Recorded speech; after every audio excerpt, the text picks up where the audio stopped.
On this episode of Street Rat Garage, we are bringing Goose back, taking him on a road trip, and fixing a few things under the hood.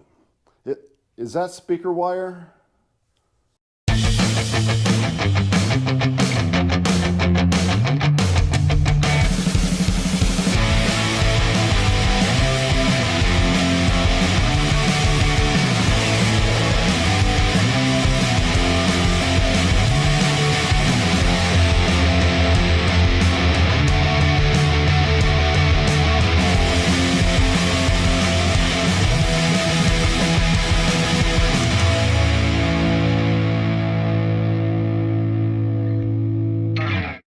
Now, for the new subscribers that don't know, this is Goose. He is a 1972 Ford Mavrick that was featured on a couple Roadkill episodes. He was on one that was called the Cheap Beater Challenge or something like that. And then he was on the 2019 Hot Rod Power Tour road trip where they traded cars from Tennessee all the way up to like Ohio somewhere. Anyway, he was brought out from California after his previous episode, and he was traded to a gentleman called Milo in Tennessee. And Milo put him up for sale. I found him online, and I immediately bought him, sight unseen. Sort of sight unseen. I mean, he was on Roadkill, so I seen him. But without looking at the car in person. And he has been a staple of the channel ever since. And he will probably stay here for a good long time. So not currently for sale. Let's have a quick look, and I'll explain what we need to do to get this car ready for probably a 6-7 hour road trip. So this is what I know about Goose and what he has for a power plant. He has probably a 302. I mean, it is a 302 block. Has it been bored out? We don't know that. Has it been stroked? We don't know that. I don't think so. The track and naturally aspirated runs into 14 seconds. Mid 14 seconds, 14.5, 14.7, whatever. And everything seems to be has been rebuilt on the car, the engine wise. The engine and transmission obviously were rebuilt. You can tell it has new gaskets on it. She's been painted up. She's got billet aluminum accessories that obviously make it go way faster. The Ford racing valve covers faster. The chrome dipstick, that's 10 horsepower right there. Holley carburetor, cheap Chinese HEI distributor regulator from the same Oriental place, I would imagine. But I did take these valve covers off at one time, and they do have a nice generic set of roller rockers on it. So that's a plus. The problem is the wiring. It is an absolute disaster, as you can see. Some of this I am responsible for, but most of it was done before me. So there's definitely a bit of work that needs to be done so we don't burn down the house going down the interstate. I dropped my phone.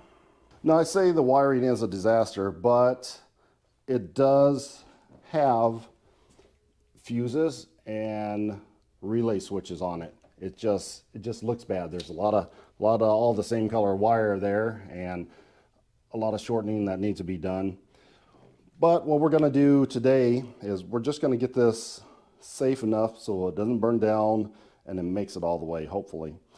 My one concern is it does have speaker wire right here. This is the fuel pump wire. This runs inside the cabin. It does go to a relay switch, and it does have a fuse on it. But it's speaker wire, and it is not a thick gauge, so I have some concerns, and it's a rather long wire that wraps all the way up into the cabin. Then it changes to, I think, a black wire that for some reason it goes back to the fuel pump. Now, the speaker wire wouldn't be so bad to use if it was thicker, but I don't know. We're gonna have to see if we want to change that out or just run this and take some extra wire with us. I don't know what we're going to do. Depends on time. We're short on time. We need to get this going because we got a lot of ground to cover in a short time to get there, or however that phrase goes. So fuel pump is one of our issues. Issue number 2 is fan. So when I took it up to, where did I take it to? Roadkill Nights. She was getting hot. The fan was not working. I put a new temperature sensor switch in it, and that didn't solve the problem. So we're gonna have to figure this out and figure out why this isn't working. We got to test the relays and look at the wiring. So we got to be cool, and we have to have the fuel pump working, which it works now, but the regulator, or no, actually it is not working right now. So got to figure that out. I think the relay's bad in the fuel pump. So those are going to be the 2 main issues that we need to solve in order to make this road trip. If we have enough time, we'll shorten up some of these wires and make it look a little bit better. At least we're going to wrap it in some loom so it's not just dangling all over the place. Okay, next up on the list, the fan. Does it work? I don't know. So I have a power probe right here, and we're just going to have a look and see if this fan will move when I probe it with this hot wire. Oh, there it goes. Okay, so fan works. Okay, next up, do we have power going to the relay? Let's find out.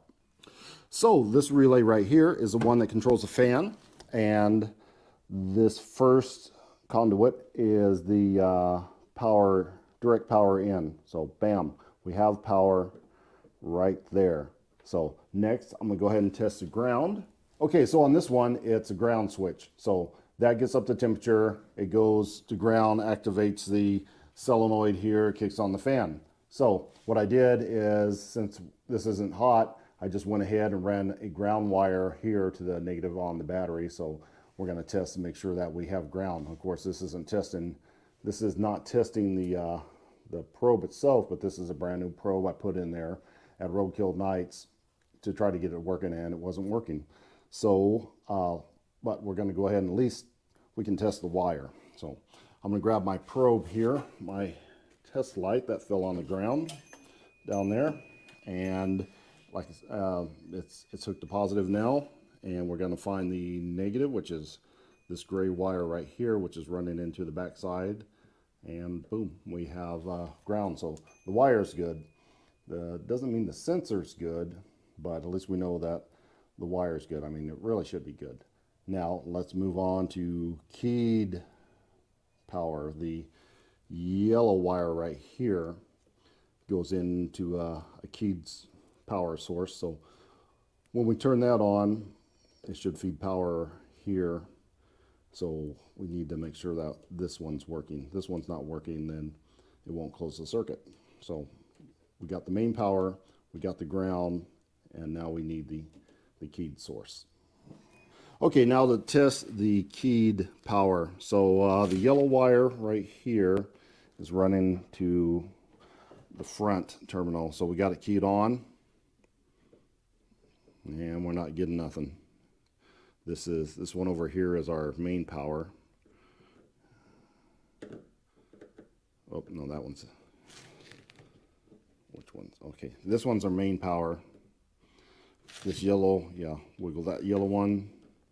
That's our keyed power. We have the key on, and there's nothing there. So main power, keyed power. So we know we got negative, we know we got main power. We have no keyed power. So got to figure that one out. Okay, so I traced the wire back into the cabin here, and see that yellow wire right there? That is our keyed power, and it's not connected. It appears like it came out of here. So it's what do you call this? Sort of a bullet connection or something. See, that is loose. It looks like somebody just jammed that up in there, and it's loose, and it just vibrated loose after a while. That should be they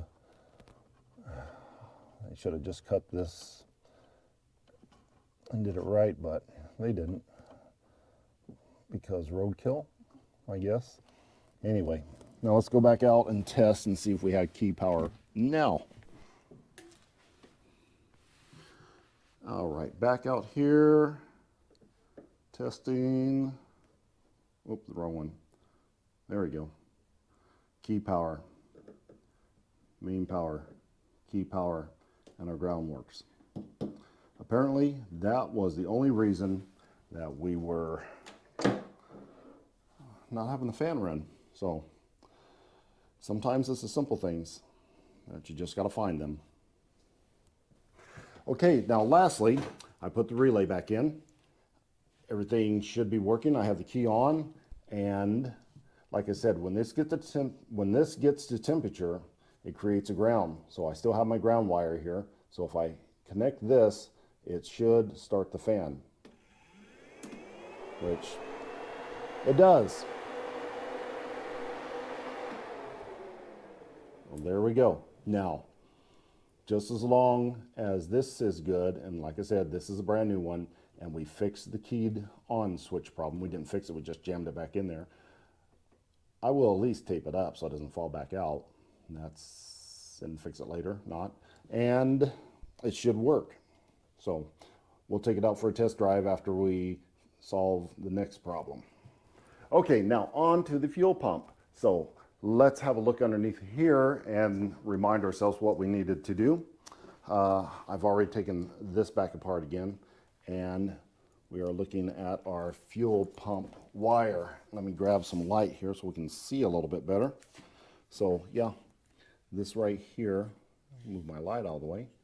This right here is our main fuel pump wire coming off the solenoid here, the hot side of the solenoid. So this is always hot. It goes to the inside the cabin, the relay, and as you can see, that's a pretty thin piece of speaker wire. I went back and forth to whether I should just replace this or not, and I think I should just go ahead and do it. I don't think we're gonna sit there and get it in that loom that goes all the way around, but for the time being, because I mean, we would have to take this radiator out and all that other goodness, because they went to all the work to loom this up all the way around the car into the cockpit, but they used this thin speaker wire for the fuel pump. I don't understand that part. So I'm just gonna rig it up, but we're gonna use a thicker wire, run it all the way in, and then we'll address a problem, whatever's inside, because it's either this wire or the relay that's causing the fuel pump not to work. Okay, so it's the next day, and I have already jumped in there and probed around and found the issue with the fuel pump relay. That is, it's not the relay, it's not the wire. I'll show you real quick. Let's have a look. So do you remember the yellow wire from the fan issue that we had? Well, it plugged right in here to a keyed hot.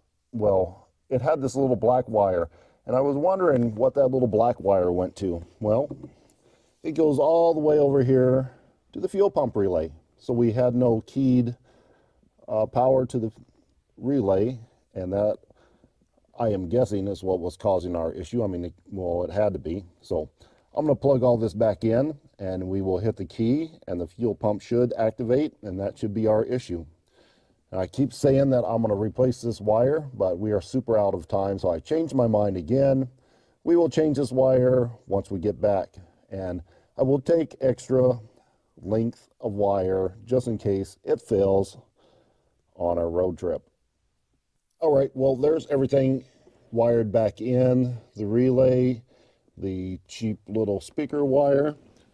All that we have to do is test it at the key and see if she works. Now, I'm sure you can hear that fuel pump. That's a Holly Blue, and they're just loud. I don't know why. All of them I've had have been loud. Part of the reason might be because a lot of times when you mount the Holly fuel pump, you just sheet metal screw it right to the body panel or frame or whatever, and it carries the vibrations. I'm sure if you had an isolator in between there, the mount and the the frame of the car, the body of the car, it wouldn't carry so much noise, but just directly to the body, it's carrying some sound. That should do it for the fuel pump issue. Now, the fuel filter. And there it is, my glass fuel filter with the O-rings that fill and right up against that valve cover so it can jump around and brake. And right below that are the headers, so all that gas can just funnel all down there, get ignited on the headers, start a nice fire, get into the electrical and into the cabin and just burn everything down. So we are going to get rid of that and put in this middle filter here. I still don't like the location, but again, we'll get back to it. We'll take all of this out, remove all the wiring, redo all the plumbing, and just make it right. This is just awful, but it's going to get us down the road. We're going to make it a little bit safer. Actually, we're going to make that a whole lot safer. The wiring, not so much, but we have fuses in there, so we should be good. Should not burn anything down, hopefully. Okay, so there is the new filter installed, a nice metal one instead of this guy right here, this nice glass one that can crack and break, and it's got those rubber seals I mentioned before. All you have to do is untwist this and you have a fuel leak. But it's nice to be able to undo these and clean them out. But in the engine compartment, it's really a bad idea.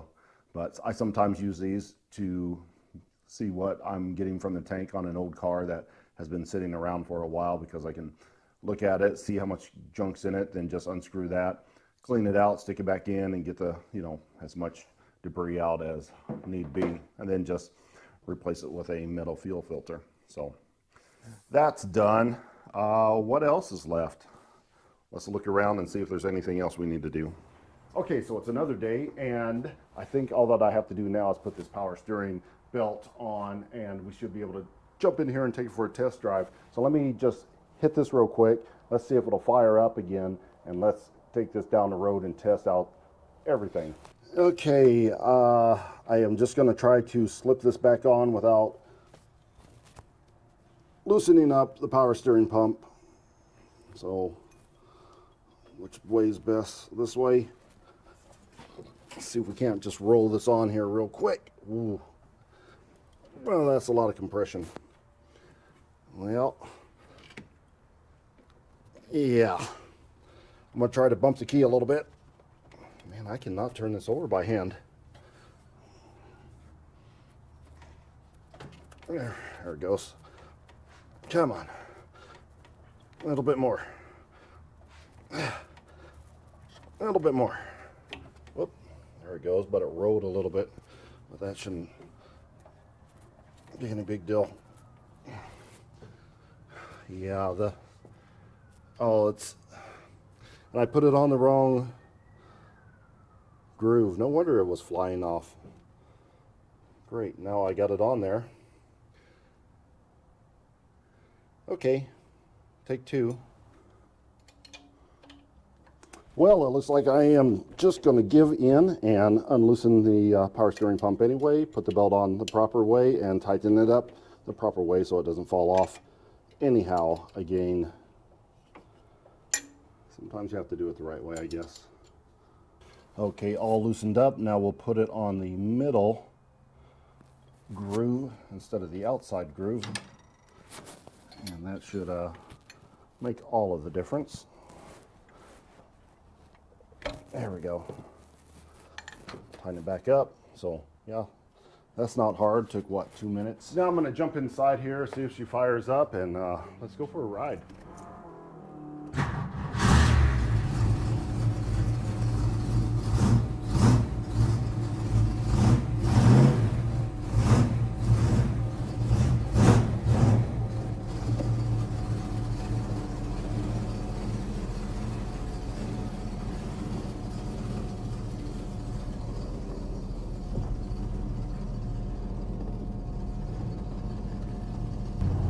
Okay, well, let's take this thing out for a little bit of a road trip and see how she does. I just stopped at the gas station and put about $30 worth of gas in it. So what's that, like 3 gallons?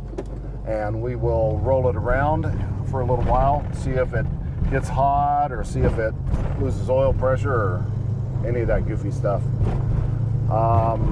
It has never been on a long road trip at all. Probably the furthest that I've ever driven it is maybe 30, 40 miles at the most. It did good, and that was in the summer, this past summer, but not really a prolonged, long, hours and hours of driving. So let's drive it around for, I don't know, a good 30 minutes. It's really cool right now. It's holding good oil pressure. We're at almost 60 pounds of oil pressure. That's really good. And we're only like 150, 160 degrees, but we just started out. So I'm gonna drive it around a little bit. Let's see how it does. I had to stop real quick. I accidentally hit the wire that was dangling in that little connector with my foot. I forgot to tape it up, so I just stuck it up in there real quick to keep the car from dying.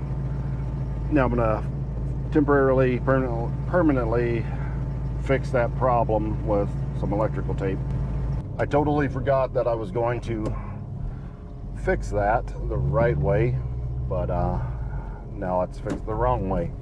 So back to the road trip. That's right.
Well, so far so good.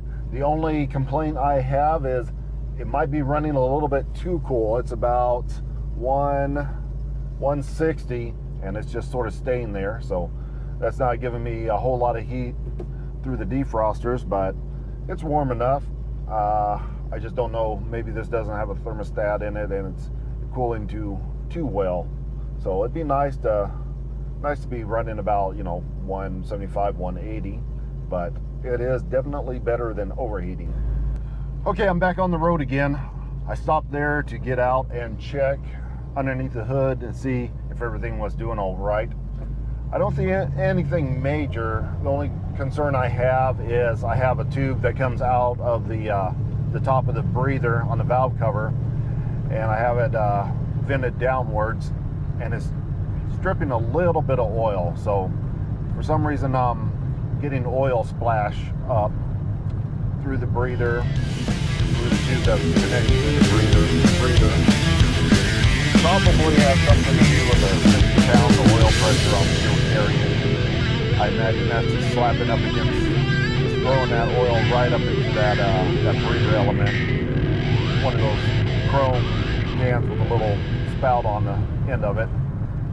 So that's a little concerning. I might have to add a catch can or something like that. I don't know if I can just block that off because I won't have anything venting the crankcase. It doesn't seem to be any blow by. It's just oil dripping. So we're gonna drive it back, cruise around a little bit on some of the country roads, maybe slow down a little bit, and see if we can't get this temperature to come up just a little bit more. Well, so far it's not so bad. It's just doing a couple things I don't like. When I accelerate hard,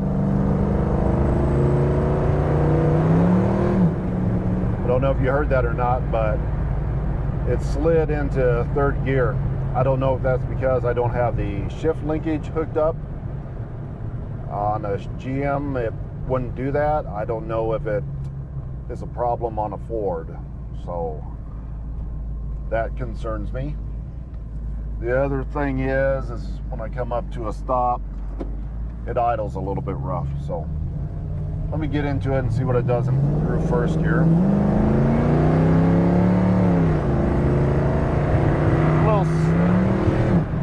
Yeah, I don't know. That 2-3 shift, I'm not liking that 2-3 shift. 1-2 shift it's okay. It's a little soft, just a hair, but it's that 2-3 shift that's really getting me. That's like, I don't know, almost a half a second. Probably shouldn't do that. Well, I just pulled over to the side of the road to set up some stuff and let it idle for a while, and it's getting warm. And you probably can't see, but yeah, the fan is working, so I guess that temperature sensor was fine, and we have our fan going, and we're getting it cooled back down like it should be. So it looks like all our repairs are doing pretty well. I think we need to get back to the shop, not the shop, my house, and get this put away, maybe change the oil, do some other things, and think about whether we should take this on the road trip. It's doing pretty good, but there's a few things I don't like. There's one other thing that I'm not real happy about this car. You look here, this is my field of vision. These are the gauges. So I pretty much have to, this is me going down the road, looking at the gauges. Yeah, pretty much have to do that every time I want to see the oil pressure and the temperature. I don't know who put that there, but not a good idea. Another good thing is that the temperature of the heat is rising now that I stopped and let the car warm up to the, it's running about 180 right about now. So now the heat's starting to work real good. Of course it would. The car is pretty good at, I don't know, about 50 miles an hour. The speedo doesn't work either, so I don't know how fast I'm going. So I'm guessing about 50, 55 right now. It's a little wandery, probably because I never had it aligned when I put a new power pitman arm on it. That might be the reason. But besides that, still pretty good.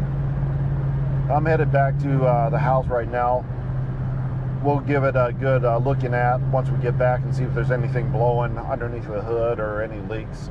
But it's been about a half an hour right now, and doing real good. Can't complain. Okay, I just jumped on the interstate to see what that feels like, and I'm not a fan. I got my speedo hooked up now, going about 65, 67. You can't see the tag probably from there, but that's about 2,700 RPM, about 65 miles an hour. Yeah, about 25. It picks up and it'll do some speed, but it is wavy on the interstate. I am not liking it. I guess I could get used to it after a while. It's strange driving a modern car and having more than 3 gears, and jumping in an old car and only having 3 and running a bunch of RPMs. But that's how we used to do it back in the day. I'm gonna get her a little more speed. She's about 70 right now. That's about 3,500 RPMs at about 80 miles an hour. And she's starting to vibrate.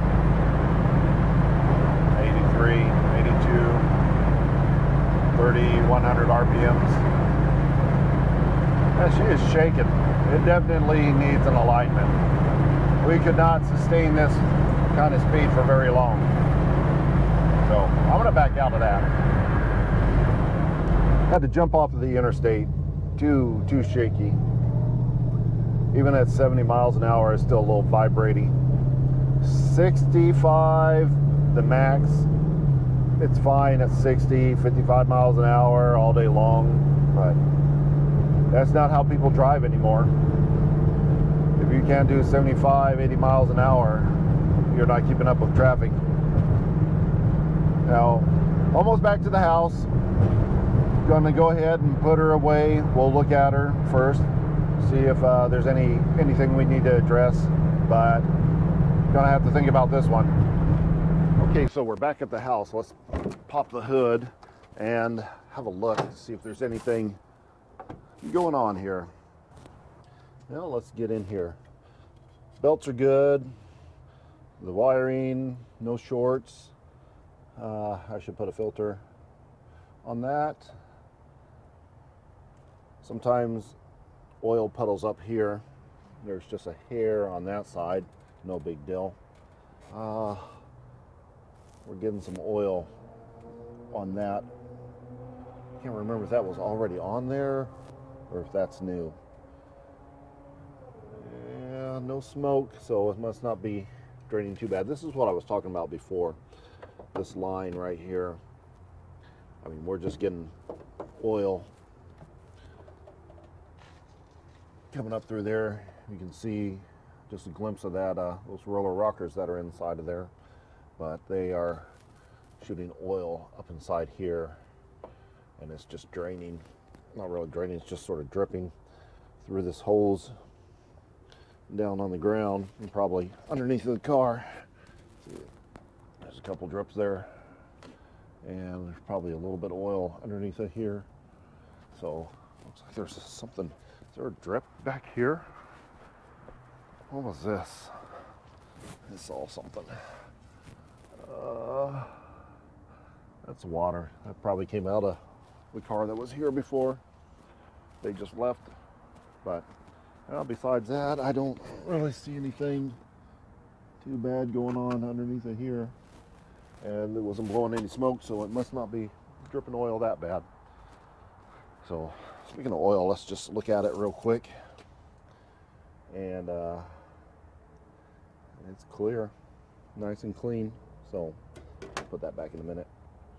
Well, not bad. I say that was a successful test drive. Nothing fell off of it this time. Here's another thing. I don't like this pressure gauge. It is sitting here. The car is off. The pump's not running, but it's showing 10 pounds of pressure right now. I don't think that pump is going to sit there and hold 10 pounds of pressure. The gauge up here is showing 0. This comes out of the gauge in there. I would think if this one shows 10, this one should probably show 10. I'm gonna go ahead and fire up the fuel pump and see if what kind of readings we get since we're out here doing stuff. Turn this key on. Let that pump run. Oh, see, the fan's still kicking on. So we're still sitting right at 10 here. Now we got, is that 7? Yeah, that's just 7.5. It's raising a little bit. It really shouldn't be raising either. 7, about 8. See the fuel pump. The regulator is not doing its job because, ow, that radiator is hot. And that's just sitting at 10. And that's steadily creeping up towards 8. And pretty soon it's going to start dropping fuel into the carburetor. So let me start it up real quick and see how far it drops.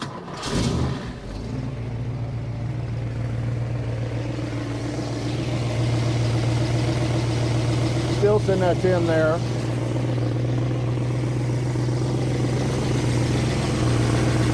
Dropping down to 6 there while it's running. You know, that's fine, but either that gauge is messed up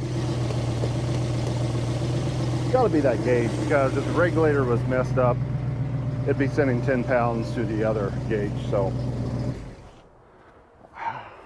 I don't know. I think I'm just going to change out this gauge and this regulator another time. This is also another concern for maybe not going on the road trip. I don't like this either. And I still don't like that filter sitting there. Okay, well, let's sum this up real quick. So as a whole, it is a pretty good car. It runs, it drives nicely on secondary streets. On the interstate, man, it is sketchy when you want to run 70 miles an hour like everybody else on the interstate. A little sloppy, a little vibrating, and running some pretty good RPMs. So I'm gonna think about it. The trip is 5 hours in a regular car, probably 6 hours in this car, so because we're gonna run like 60 miles an hour if we take it. So something to think about, but overall it's successful. Everything's working as it should now. Everything we fix is good. So gonna have to think about it. So I will let you know what we do, if we're taking this on that road trip or if we're just gonna get something else. So that is gonna wrap it up for this edition of Street Rat Garage. Until next time.